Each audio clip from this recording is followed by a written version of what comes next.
요즘 소셜 네트워크에 아주 인기가 있는 영상이 하나 있는데 제가 사진을 준비했습니다. 한번 보시면은 이제 이 영상은 한 1분 한 30초 되는 영상인데 지금 영상을 여러분에게 보여드릴 수는 없고, 그래서 이제 사진 몇 장만 제가 보여드리면은 이 한 사람이 저 계단을 올라갑니다. 계단을 올라가다 떨어지고 계단을 올라가다 떨어지고 계속해서 반복해서 또 올라가다 떨어지고 거의 다 올라갔다가 또 떨어지기도 합니다. 근데 떨어지는데 저 바닥이 트램펄린이라는 쿠션입니다. 그래서 이제 트램펄린이라는 쿠션에 떨어져서 다치지는 않고 쿠션을 위해서 반동해서 또 올라와 가지고 계단을 올라가는 모습인데, 그런데 생각보다 올라가는 게 쉽지 않습니다. 또 올라가는 사람의 표정을 보면 많이 지쳐 있는 표정이고, 그게 이제 뭘 의미하느냐 하면 인생을 의미하는 것입니다. 저 맨 위는 인생의 정상을 말하는 거고 성공을 말하는 거고 행복을 말하는 것인데, 그런데 그 인생의 원하는 성공과 행복에 도달하기가 참으로 어렵다. 반복되는 실수와 실패들이 일어나면서 어렵다. 이런 이야기를 이 사람이 전하고자 하는데, 이 사람이 누구냐 하면은 프랑스 행위예술가 요한 부르주아라는 사람입니다. 그러니까 행위예술을 하는 사람으로서 인생은 이렇게 성공과 행복을 얻기가 이렇게 어렵다 하는 것을 자기가 보여주는 것이에요. 이 영상이 한 1분 30초 정도 되는데, 그럼 이 영상의 제목이 뭐냐? Success isn't linear. 성공은 직선이 아니다. 이제 이게 제목입니다. 성공이 직선으로 쫙 해서 올라가서 차지할 수 있는 것이 아니다. 행복이 직선으로 올라가서 차지할 수 있는 것이 아니다. 이걸 보여주는, 반복해서 막 실패하고 시련을 겪고 떨어지고 그러면서 또 올라가고 하는 모습들입니다. 그래서 이 영상을 보면서 이제 수많은 사람들이 공감을 하는 겁니다. 사람들은 모두 다 성공하기를 원하고 모두 다 행복하기를 원하죠. 그런데 성공을 자기 분야나 자기 인생이 원하는 어떤 목표를 이루기를 열심히 달려가는 이유는 성공할 때 행복할 수 있다, 이런 공식을 가지고 있기 때문입니다. 그래서 이제 이 영상을 보면서 사람들이 공감을 하는 것이죠. 인생은 그래, 정말 성공하기가 얼마나, 행복하기가 얼마나 어려운가. 그래서 참 저렇게 참 우리도 살아가는 거야. 그렇게 이야기를 합니다. 사랑하는 여러분, 행복이 그렇게 어렵습니까? 행복이 그렇게 멀리 있습니까? 우리는 답을 알 수 있습니다. 우리는 또 답을 알고 있습니다. 행복은 길이요 진리요 생명 되시는 예수 그리스도 안에 있습니다. 예수 그리스도, 그분이 길이요, 그리고 그분이 진리요, 그분이 생명이시다, 그 말입니다. 모든 인생의 행복은 멀리 있는 것이 아닙니다. 성공을 해야 행복이 오는 것이 아닙니다. 우리 인생의 행복은 예수 그리스도를 만나면 그 행복 안에 들어가게 되는 줄로 믿습니다. 행복은 그분이 주시는 것이에요. 그런데 사람들은 이 간단한 사실을 알지 못합니다. 그것 때문에 그래서 행복하기 위해서 뭔가를 소유해야 하고 뭔가를 얻어야 하고 자기가 원하는 목적, 그 분야에 도달해야지, 성공해야지 자기가 행복할 것이라고 생각하는 것입니다. 사랑하는 여러분, 이제 새봄 행복 모임이 시작되었습니다. 행복이 멀리 있는 것이 아닙니다. 사랑하는 여러분, 행복이 우리의 엄청난 노력이나 어떤 행위를 요구하는 것이 아닙니다. 행복은 주 예수 그리스도 안에 있을 때 행복인 것입니다. 오늘 우리가 읽은 말씀은 보면은 한 임금이 혼인잔치를 베풀어 놓고 손님들을, 하객들을 초청했다, 이런 이야기 아니겠습니까? 그러니까 마치 우리가 행복모임을 열고 이웃들을 초청하는 이야기와 똑같은 이야기입니다. 오늘 말씀을 통해서 큰 깨달음과 은혜가 있기를 주님의 이름으로 축원합니다. 마태복음 22장 2절 말씀을 읽겠습니다. 천국은 마치 자기 아들을 위하여 혼인잔치를 베푼 어떤 임금과 같으니. 오늘 말씀을 딱 자세히 보면은 천국을 이야기하는데, 비유로 설명하는데, 천국은 마치 자기 아들을 위하여 혼인잔치를 베푼 어떤 임금과 같다. 천국이 임금이다 이런 뜻이 아니고 임금이 혼인잔치를 지금 베풀었다 이야기를 지금 하고 있는 것입니다. 천국은 어떤 임금이 혼인잔치를 베푼 것과 같다 이렇게 비유로 설명을 하는 것이에요. 혼인잔치는 특별히 어떻습니까? 기쁨이 넘치죠. 기쁨이 넘치는 것이, 행복이 넘치는 것이 혼인잔치 자리 아니겠습니까? 또 혼인잔치는 혼인예식의 순서가 있습니다. 혼인예식의 절차가 있고, 그리고 또 음식을 마음껏 먹고 마시며 나누는 자리가 바로 혼인잔치 자리 아니겠습니까? 그러니까 한 단어로 이야기하면 행복이 넘치는 자리가 바로 혼인잔치의 자리다 하는 것입니다. 그런데 이 자리를 베푼 자가 누구입니까? 임금이라고 했습니다. 신랑 신부가 아니고 임금이 이 자리를 베풀었다 하는 것입니다. 그러니까 구약 시대는 보면은 구원받는 조건이 난지 8일 만에 할례를 받는 것입니다. 할례를 받아야지 구원을 받고, 그리고 택함 받은 백성, 구원받은 백성은 그러니까 이스라엘 백성으로 택함 받은 백성으로서의 상징이 뭐냐면 그 식탁에 참여하는 것이에요. 그들은 식탁 교제를 아주 중요하게 생각하는 것입니다. 그래서 유대인들은 택한 백성, 구원받은 백성이 그 식탁에 함께 참여함으로써 또 동질감을 가지게 되고 공동체성을 가지게 되는 것입니다. 신약 시대에 들어가서도 유대인의 모습이 뭐냐면은 천국에 가서 하나님께서 베푸신 그 식탁, 그 잔치에 참여하면서 하나님과 교제를 나누는 것이 바로 천국이라 그렇게 생각하는 것입니다. 지금도 유대인들은 식탁 교제를 그렇게 중요하게 여깁니다. 제가 2월 초에 중동 선교를 갔습니다. 그래서 이제 일행들과 함께 한 호텔에 머물게 되었는데, 이제 호텔에 왔다 갔다 하면서 호텔을 한 이틀씩 하면서 장소를 이동하니까 여러 선교를 위해서 사람들을 만나면서, 근데 한 호텔에 이제 아침에 나왔죠. 선교를 다니면서. 그리고 이제 아침에 호텔 식당에서 식사를 할 때는 사람이 그렇게 많지 않았어요. 물론 시간대가 각각 다르니까 잘 모르겠지만은, 그러나 느낌에 그렇게 많지 않다고 느꼈어요. 근데 저녁에 이제 일과를 마치고 이제 들어가니까, 저 호텔 식당에 나도 이제 일행들과 밥을 먹으러 이제 식당에서 이제 호텔 식당에서 밥을 먹을 거라고. 그러고 들어갔는데 호텔 식당이 꽉 찬 거예요. 금요일 저녁에. 아니 어떻게 이렇게 아침에 보니까 호텔 투숙객이 그리 많지 않던데 어디서 이렇게 많이 왔느냐. 이게 외부 손님이라고 해요. 호텔 식당에 밥 먹으러 온 사람들입니다. 어떻게 왔느냐. 제가 이를 보니까 테이블을 붙여가지고 한 테이블에 10명씩 앉아 있는 경우도 있어요.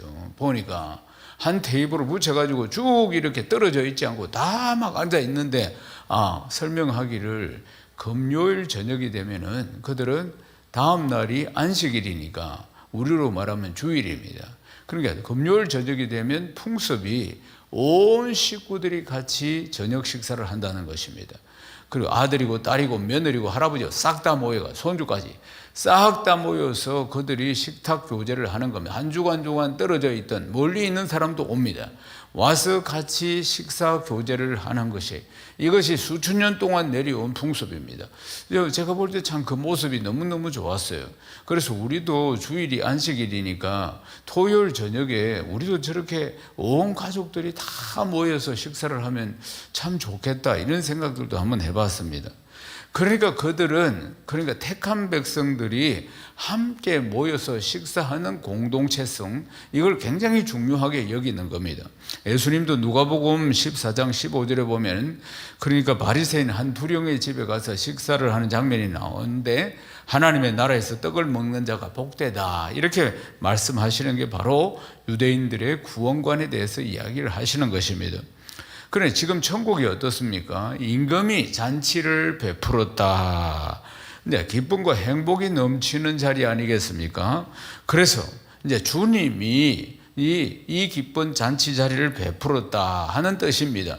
사랑하는 여러분, 행복 모임 이제 우리가 청계를 엽니다. 부산은 청계를 여는데, 그러면은 이 행복 모임을 여신 분이 누굽니까? 주님이십니다. 아멘이십니까? 행복 모임을 여신 주체를 우리가 잘 알아야 됩니다. 이 천국잔치, 이 영혼을 구원하는 한 영혼이 천하보다도 더 귀한 이 영혼을 구원하는 이 잔치를 베푸신 분이 우리가 아니고 주님이시라는 것입니다. 주님이 베푸신 기쁨의 잔치, 이 자리라는 것을 우리가 행복 모임을 열면서 기억해야 하는 것이에요. 그렇다면 이 자리에 참석하는 사람은 누구인가? 이제 청함을 받은 사람은 다 참석한다는 것을 말씀을 통해서 볼 수 있습니다. 그러니까 이 이스라엘 사람들은 잔치가 벌어지기 전에 먼저 초청장을 보내어서 이제 초청에 응하는 사람들이 이미 딱 정해져 있는 겁니다. 그래서 잔치가 벌어지고 청함을 받은 사람들, 수락한 사람들을 임금이 다 하인을 보내어서 초청을 하는 것입니다. 마태복음 22장 3절을 읽겠습니다. 그 종들을 보내어 그 청한 사람들을 혼인잔치에 오라 하였더니 오기를 싫어하거늘. 잔치를 베풀기 전에 이미 이제 오기로 약속을 했던 사람들이 막상 당일이 되어서 잔치의 상을 다 차려놓고 초청을 했는데도 불구하고 이 사람들이 오기를 싫어했다 하는 내용입니다. 3절에 보면은 이 청함을 받은 자들이 유대인임을 볼 수가 있습니다. 이들이 구약의 선민입니다. 택한 백성이니까 먼저 초청했다 그 말입니다. 이 택한 백성들을 먼저 초청했어요. 그런데 이 구원에 초청을 했는데도 불구하고 그들이 참석하기를 싫어했다는 겁니다. 이런저런 이유로 싫어하는 것이에요. 싫어할 뿐만 아니라 복음을 거절했다는 거 아니겠습니까? 예수 그리스도를 거절하고 오히려 예수 그리스도를 십자가에 못 박았다 이 말입니다. 마태복음 22장 4절을 읽겠습니다. 다시 다른 종들을 보내며 이르되 청한 사람들에게 이르기를 내가 오찬을 준비하되 나의 소와 살찐 짐승을 잡고 모든 것을 갖추었으니 혼인잔치에 오소서 하라 하였더니 아멘. 그러나 임금이 노하지 않고 다른 종을 보내가지고 다시 한 번 더 청하는 모습을 볼 수 있습니다. 첫 번째 청함을 거절했던 이 사람들에게 이제 다른 종을 보내어서 오라고 다시 청을 하는 장면을 보게 됩니다. 그래 임금은 만만의 준비를 다 했습니다. 여러 살찐 짐승도 잡고 소도 잡고 잔치상을 근하하게 펼쳐놓고 다시 한번 종을 보내가지고 다시 초청하는 장면을 볼 수가 있습니다. 이 자리는 참 풍성한 기쁨이 넘치는 자리이고 행복이 넘치는 자리이고 또 두 번째 종을 보내서 초청하는 모습에서 임금의 이 자비한 마음을 볼 수가 있습니다. 이 패역한 인간들을 당장에 심판하지 않고 오래 참으시는 또다시 기회를 주시는 하나님의 은혜와 사랑을 여기에서 우리가 볼 수가 있는 것입니다. 그래서 이 기회를 붙들기만 하면 이 초청에 응하기만 하면은 천국에 들어갈 수 있는 은혜를 허락하시는 것을 볼 수가 있습니다. 그런데 마태복음 22장 5절을 읽겠습니다. 그들이 돌아보지도 않고 한 사람은 자기 밭으로 한 사람은 자기 사업하러 가고 두 번째 종을 보내가지고 자비가 넘치는 사랑이 넘치는 은혜가 넘치는 임금이 초청을 했는데도 불구하고 뒤도 돌아보지도 않고 한 사람은 자기 밭으로 일하러 가고 한 사람은 자기 사업하러 가고 이 핑계 저 핑계 대면서 초청을 거절했다 그 말입니다. 거절할 뿐만 아니라 이들은 아주 냉담하기까지 했다는 거 아니겠습니까? 자기 밭으로 또 사업하러 자기 일하러 갔다 그 말입니다. 그러니까 보면은 왕이 거듭 초청을 했는데도 이들이 본 척도 안 했다는 거 아니겠어요? 뒤도 돌아보지도 않았다. 본 척도 안 했다는 것입니다. 하나님의 구원을 아주 등한히 여긴 모습을 볼 수 있습니다. 하나님이 다시 구원을 초청하는데도 불구하고 그들이 아주 뒤도 돌아보지 않고 거절하는 모습. 그리고 또 보면은 종들을 모질게 모욕하거나 죽이는 일까지 일어났다는 거 아니겠습니까? 그래서 결국 그들에게는 처참하고 비참한 종말이 찾아오게 된 것입니다. 마태복음 22장 7절을 읽겠습니다. 임금이 노하여 군대를 보내요 그 살인한 자들 진멸하고 그 동네를 불사르고 임금이 노했습니다. 그래서 하인들을 보냈는데 모욕을 주고 죽인 자들, 이 살인자들, 그들을 다 진멸하고 그 동네를 불살랐다는 이야기입니다. 이 이야기는 임금이 얼마나 노했는지를 보여주는 것입니다. 실제로 AD 70년에 이스라엘이 망하는데 그 뒤로 이제 2000년 동안 나라가 없는 백성 된 거 아니겠습니까? 그러니까 예수님이 공생의 3년 동안 예루살렘 성전을 보면서 눈물을 흘리면서 이렇게 이야기했어요. 돌 위에 돌 하나도 앞으로 남지 않을 것이다. 주님이 예언을 한 것입니다. 이 예루살렘 성전이 견고한 돌로 탁탁탁탁 이렇게 지어져 있다 그 말입니다. 그런데 AD 70년에 로마의 디도 장군이 군대를 이끌고 이스라엘을 멸망시키기 위해서 왔습니다. 그래서 싹 다 죽입니다. 이제 그때부터 이 나라가 없어지는 것입니다. 유대인들은 몇 명 남은 유대인들은 전 세계로 2000년 동안 유리방황하는 무리가 되었고 나라는 없어지는 것입니다. 그런데 이제 디도 장군과 로마 군인들이 예루살렘 성전 안에 있는 금을 가져가려고 하는데 이게 기둥이든지 어디든지 금으로 다 쌓여 있는 것이에요. 안은 돌이고 안은 나무지만 물론 순수한 기둥들도 있지만 금으로 된 기둥들도 있지만 금으로 두껍게 입혀놨다 그 말이에요. 또 금으로.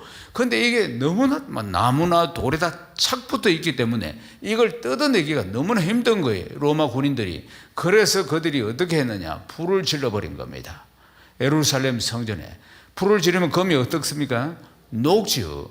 금이 녹아가 역사의 기록을 보면 이래 나옵니다.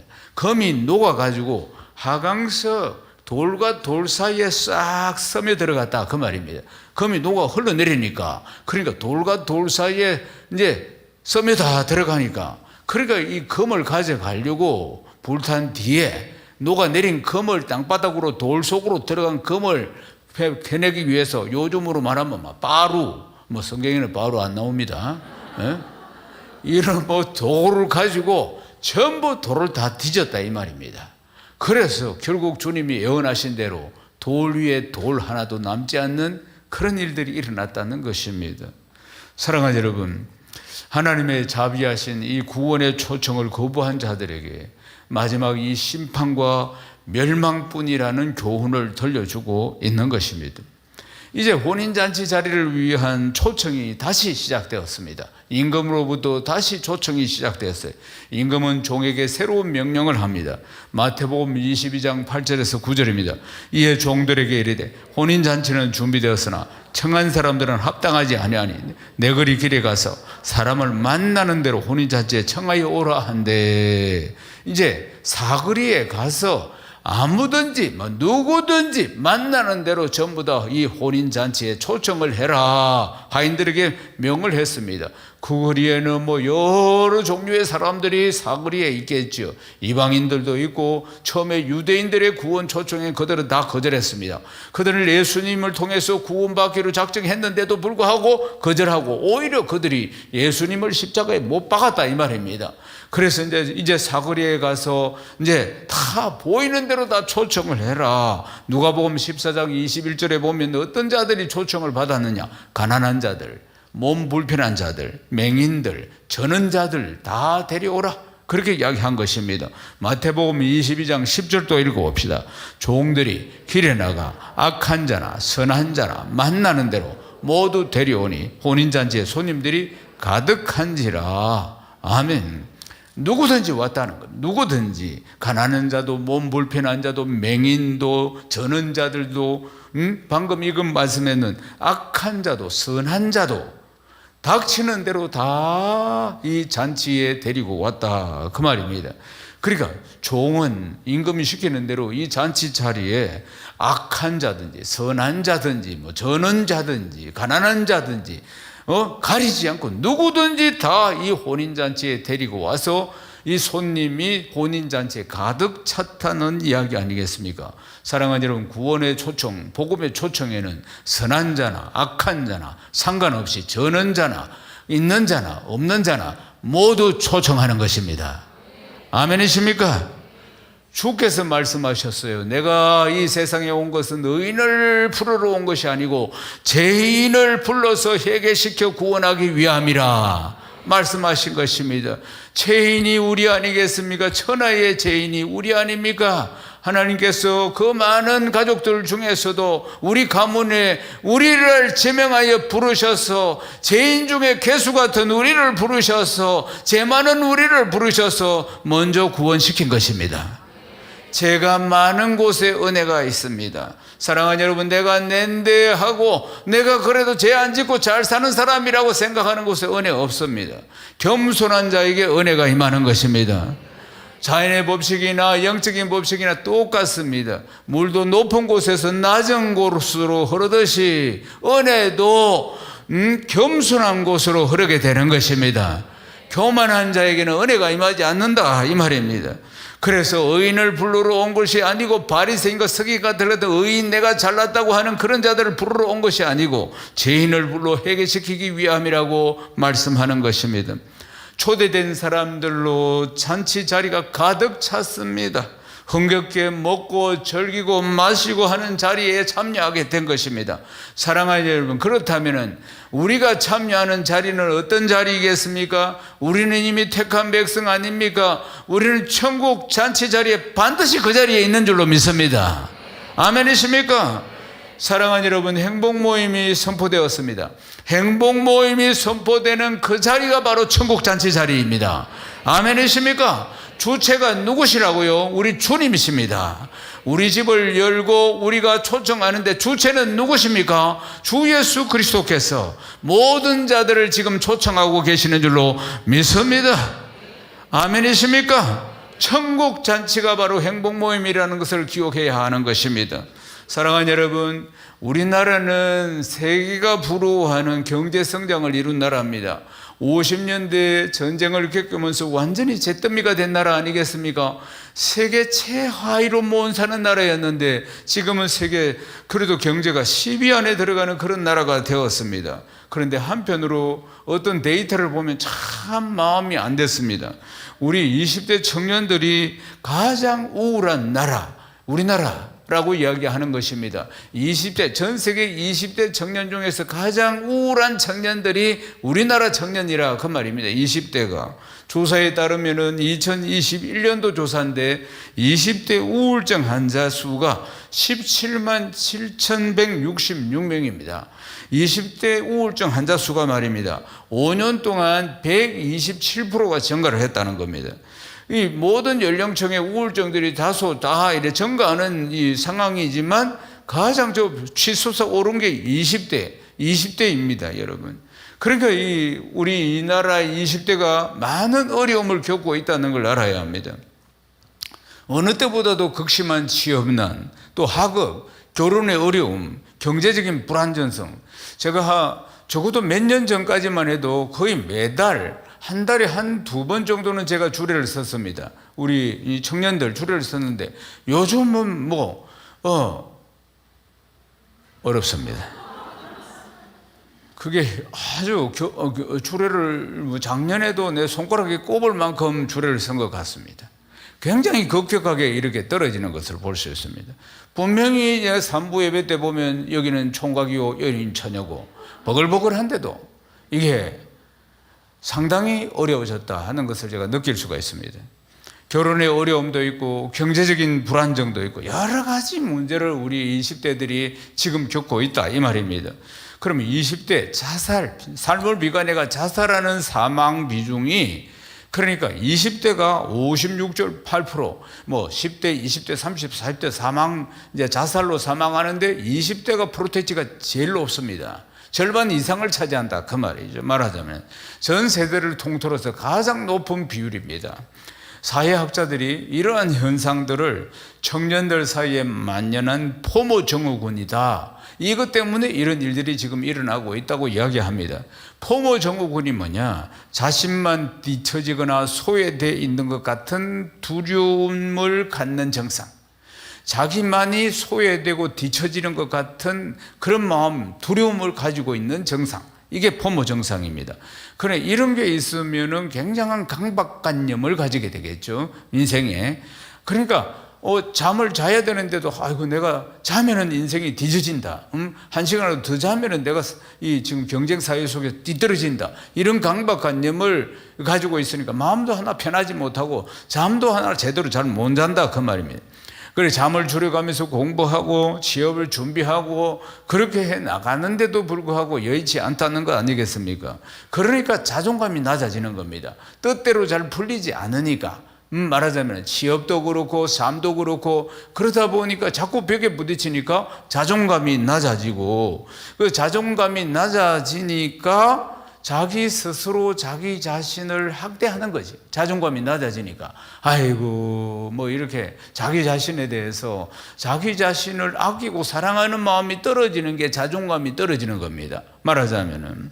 그런데 기성세들이 뭐 다 어떻게 이야기합니까? 기성세대 뭐 30대, 40대, 50대, 60대 부모들은 보면은 야 니만 힘든 게 아니고 다 힘들다. 모두가 힘들다. 그러니까 코로나 상황이고 다 힘드니까 잘 견디라. 그러면서 하는 말이 나 때는 말이야. 내 때는 더 힘들었다 이 말이겠죠. 나 때는 더 힘들었다. 이렇게 꼰대들이 이야기를 하면은 이 20대들이 뭐라고 이야기하느냐면은 이걸 풍자해가지고 어른들이 이야기를 했다 하면은 위에 서면 나 때는 말이야. 나 때는 말이야. 이렇게 이야기하니까 비꼬아가지고 라떼는 말이야. 요렇게 라떼 커피를 가지고 갖다 붙였어요. 그래서 라떼는 말이야. 어른들이 라떼라고 한다고 라떼 이렇게 비꼬면서 이야기를 하는 풍자가 또 생겼다는 이야기입니다. 사랑하는 여러분. 그러니까 우리가 아이고 나 때는 더 힘들었어. 정말 힘들었다. 그러니까 잘 참아. 또 모두가 힘들어. 코로나 상황이고. 이렇게 이야기하는 것이 아니고 정말 돌봄이 필요하다는 것입니다. 돌봄이. 근데 돌봄이라는 게 남을 돌보는 것도 있고 내 자신을 돌보는 것도 있습니다. 이 20대에게 정말 필요한 것은 스스로를 향한 돌봄이 필요하다는 것입니다. 나를 잘 돌봐야 하는 것이에요. 근데 20대뿐만 아니고 모든 사람들에게 이것은 다 적용이 됩니다. 내가 살아야 남을 살릴 수 있는 거 아니겠습니까? 그러니까 돌봄의 첫 번째 대상이 나라는 것을 기억해야 합니다. 이건 제가 이야기한 게 아니고 조던 피턴셜이라는 하버드대 교수가 이런 이야기를 한 것입니다. 전에 하버드 대학의 심리학 교수였는데 책이 12가지 인생의 법칙 이런 책이 나와 있습니다. 이 책에 보면은 제가 심도 있게 딱 본 구절이 뭐냐면은 자기 자신을 도와줘야 할 사람처럼 대하라. 이렇게 이야기했어요. 자기 자신을 도와줘야 할 사람처럼 대하라. 이 이야기입니다. 이번에 투르키에 지진이 일어나서 얼마나 안타까워하면서 전 세계 사람들이 그리고 또 우리도 기도하고 또 도와주기도 했지 않습니까? 사람은 어려운 사람을 보면은 도와주고 싶은 마음을 누구나 다 가지고 있다 그 말입니다. 인간이기니까. 그러니까 그것도 남도 도와주려고 하는데 내 자식이 고통을 받는다든지 내가 키우고 있는 우리 집의 외할견이 고통을 받는다든지 심지어 고양이가 고통을 받아도 그걸 다 도와주고 약을 먹이고 해결해주고 따둑거리고 하려고 하는 거 아니겠습니까? 그런데 보면은 사람의 심리가 어떻느냐면은 정작 자기 자신에게 대해서는 잘 못 챙기는 거예요. 자기 몸을 또 이런 걸 잘 못 챙겨요. 이런 꽉 밀려 있는데 갑자기 목 감기가 들려가지고 캑캑거린다. 그러면 이렇게 이야기하지. 이때 왜 목 감기가 찾아온 거야? 또 갑자기 뒤늦게 이제 코로나 다 지나갔는데 코로나 걸렸다. 지금 급한 일이 있고 이런데 한이 뭐 때문에 코로나까지 걸린 거예요. 이게 자기 자신에 잘 못 챙긴다 그 말입니다. 남은 잘 챙기는데 실제로 보면은 자기 자신을 잘 못 챙긴다고요. 자기 자신. 그러면서 자기 자신을 위해서 몸을 뭐 보호를 하고 뭐 약을 먹고 이래야 되는데 오히려 실제로 남 잘 챙기는 것보다도 자기 자신을 잘 못 챙길 때가 많다 그 말입니다. 오히려 이 바쁜 때 일에 일 많은데 왜 내 몸이 말을 안 듣나 오히려 자책을 하기도 한다는 사실 아니겠습니까? 사랑하는 여러분, 우리가 누군가를 사랑한다는 것은 그 사람이 더 나은 사람이 되도록 돕는다는 의미도 있습니다. 그러니까 나를 사랑해야 하는 겁니다. 아멘이십니까? 나를 사랑하고 아껴야 된다 그 말입니다. 더 나은 사람이 되기 위해서 나를 사랑하고 아껴야 된다. 이 조던 피스턴이라는 이 교수가 한 이야기입니다. 12가지 인생 법칙이 바로 그 이야기를 하는 것입니다. 당신 자신이 도움이 필요한 사람처럼 잘 챙겨라, 이 이야기를 하고 있다는 거 아니겠습니까? 사랑하는 여러분, 행복모임으로 돌아가 보십시다. 행복모임 누구를 위해서 엽니까? 행복모임 1순위로 누가 행복을 느끼고 누가 은혜를 받겠습니까? 사랑하는 여러분, 우리 자신입니다. 아멘이십니까? 우리는 초청하고 섬기고 장소를 제공하고 또 리더는 가서 말씀을 전하고 하는데, 사랑하는 여러분, 잘 생각하십시오. 행복 모임은 우리를 위해서 있다는 사실입니다. 우리가 먼저 준비하면서, 우리가 말씀을 선포하면서 우리가 먼저 은혜를 받는 거 아니겠습니까? 우리가 그 베스트를 위해서 기도하면서 정말 애절한 마음이 들어오고 주님의 심정이 들어오고 그러면서 또 여러 가지 기도도 같이 함께 하고, 그렇게 준비하면서 우리가 준비하면서 은혜를 받는 것입니다. 사랑하는 여러분, 저는 설교자입니다. 지금까지 설교자로 34년을 살고 있습니다.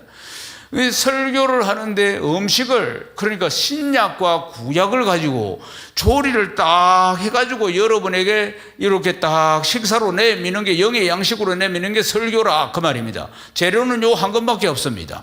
요 한 건을 가지고 제가, 우리 교회는 29년, 전체 목회는 34년, 그러니까 어느 날은 주일날은 짜장면을 만들고, 어떤 날은 짬뽕을 만들고, 어떤 날은 더도이 국밥을 만들고, 그래가지고 어떤 데는 식상하지 않도록 어떤 데는 정식을 만들고 어떤 데는 팔보채를 만들고, 이렇게 늘 만들어서 이렇게 딱 새로운 음식으로 펼쳐놓으니까, 재료는 똑같은데 펼쳐놓으니까, 그러니까 여러분들이 아이고 잘 먹었다고, 음식 이 설교 말씀을, 영의 양식을 잘 먹었다고 나갈 때는 막 환한 표정으로 목사님 은혜 받았습니다, 은혜 받았습니다. 무슨 이야기입니까? 말씀을 잘 먹었습니다, 너무 맛있었습니다, 이런 이야기 아니겠습니까? 실제로 어렵습니다. 재료는 똑같고 여러분들은 29년 동안 요 딱 앉아있고 바뀌지도 안 합니다. 29년 동안 지금 이제 식사를 하는 거예요. 영의 양식을 먹는데 준비하는 사람은 얼마나 어렵겠습니까? 지난주 짜장면 했기 때문에 오늘은 짬뽕을 만들어야 된다. 똑같은 음식을 계속 먹으면 질려버리니까. 그럼 우리 목사님 설교가 새로운 게 없다, 이런 이야기를 하면 이제 위태해집니다. 그러니까 기도하고 또 연구하고 늘 새로운 은혜, 늘 새로운, 재료는 똑같은데 새로운 맛이 날 수 있도록 성령께서 막 기름을 부어, 참기름을 확 부어야지 이게 이제 꽃신내가 나는 거 아니겠어요? 그래서 막 기도하고, 기름 부어 주옵소서, 꽃기름, 참기름을 부어 주옵소서, 그렇게 기도하고, 그러면서 누가 은혜를 받는 줄 아십니까? 제가 준비하면서 여러분들보다 10배는 더 은혜를 받습니다. 행복 모임 마찬가지입니다. 오시는 그 불신자가 은혜를 받는 게 1위라면은 말씀을 전하는 리더, 그리고 준비해서 초청하는 우리가 열을 받게 되는 것입니다. 그게 행복모임이라는 사실 아니겠습니까? 사랑하는 여러분, 행복모임 누구를 위해서 하나님이 열게 하셨습니까? 먼저 우리를 위해서, 우리가 사랑을 받아야 되고 우리가 복음의 능력으로 회복이 되어야 된다, 이 말입니다. 아멘이십니까? 먼저 우리가 복음이 필요한 사람 아니겠습니까? 우리가 주님의 사랑을 받아야 할 필요가 있는 사람 아니겠습니까? 그거 조던 피터슨 교수가 한 이야기입니다. 그게 이루어지는 것이 행복모임이라 그 말입니다. 아멘이십니까? 사도행전 8장 8절을 읽겠습니다. 그 성에 큰 기쁨이 있더라.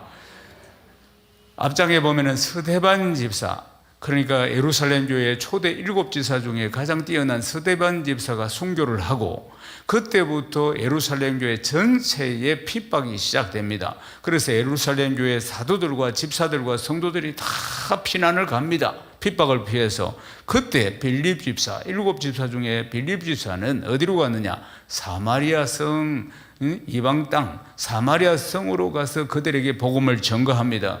복음만 전거했는데도 안전병기가 일어나고 소경이 눈을 뜨고 복음의 능력이 막 역사가 막 일어나는 것이에요. 그래서 그 성에 큰 기쁨이 있더라. 요 몇 절 8장에 나오는 몇 절 성경 안에 큰 기쁨, 큰 기쁨, 큰 기쁨, 큰 기쁨이라는 단어가 3번이나 나옵니다. 사랑하는 여러분, 복음이 선포되는 그곳에 복음의 능력이 나타나면서 큰 기쁨이 넘치게 되는 줄로 믿습니다. 사랑하는 여러분, 그 시간이 어떤 시간인가? 먼저 우리에게 은혜를 하나님이 베풀어 주시고, 그리고 이번 행복 모임을 통해서 하나님의 의도가 무엇이냐? 우리에게 은혜를 베풀어 주실 뿐만 아니라 우리를 회복시키고자 하시는 것입니다. 우리 안에 큰 기쁨이 넘치도록 하나님이 계획하신 것입니다. 여러분 믿습니까? 복음이 선포되는 그 자리가 행복이 선포되는 자리 아니겠습니까? 주 예수 그리스도 우리 인생의 길이요 진리요 생명 되십니다. 그러니까 가난한 자가 부욕해 되고 포로된 자가 자유케 되고 눈먼 자가 보게 되고 눌린 자가 해방되는 절대적인 복음의 능력이 행복 모임에 정말 우리가 눈이 희둥그레질 정도로 그 능력이 나타나는 곳이 정말 과연 하나님은 살아계시구나 이 소리가 저절로 나오도록 하는 곳이 행복 모임인 것입니다. 아멘이십니까? 마태복음 22장 14절 말씀을 읽겠습니다. 청함을 받은 자는 많되 행복문 택함을 입은 자는 적으니라. 사랑하는 여러분, 우리가 행복 모임을 다 열면은 이렇게 많이 초청을 합니다. 청함을 받은 자는 많되 택함을 입은 자는 적으니라. 구원받는 자는 수가 적을 수 있다 그 말입니다. 많이 초청했는데 택함을 입은 자는 적으니라. 하나님이 구원하시기로 작정된 자만 예수 믿습니다. 아무나 믿는 거예요. 지구촌에 뭐 다 아무나 예수를 믿습니까? 아닙니다. 우리는 누가 택한 백성인지 모르기 때문에, 어느 사람을 하나님이 구원하시기로 작정했는지 모르기 때문에 일단 누구든지 오라고 해야 하는 것입니다.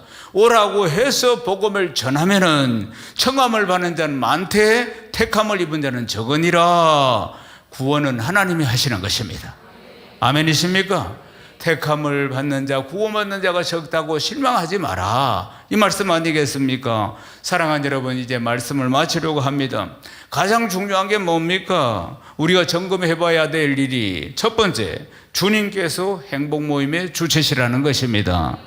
주님께서 행복 모임을 연 이유는 첫 번째, 우리를 회복시키기 위함이요, 우리에게 은혜를 베풀기 위함이라는 사실 아니겠습니까? 우리가 주체가 아니라는 것을 기억해야 합니다. 복음을 모르는 사람들이 복음을 듣고 회복될 뿐만 아니라 복음을 아는 우리도 다시 한번 복음을 듣고 다시 한번 강력하게 회복되는 역사로 또 주님의 일꾼으로 세워지는 역사가 일어나게 됩니다. 아멘이십니까? 그러니까 10년이고 20년이고 봄이고 가을이고 행복 모임을 열 때마다 날마다 설레이는 마음으로 이번에는 하나님이 어떻게 나에게 역사하실까, 이번에 행복 모임을 통해서 어떻게 역사하실까 기대하는 마음, 설레이는 마음으로 임하시기를 주님의 이름으로 축원합니다. 행복 모임을 통해서 수많은 영혼들이 구원받게 될 줄로 믿습니다. 행복 모임을 통해서 내 영혼이 새로워지고 회복되어지는 놀라운 역사들이 일어나기를 주님의 이름으로 축원합니다.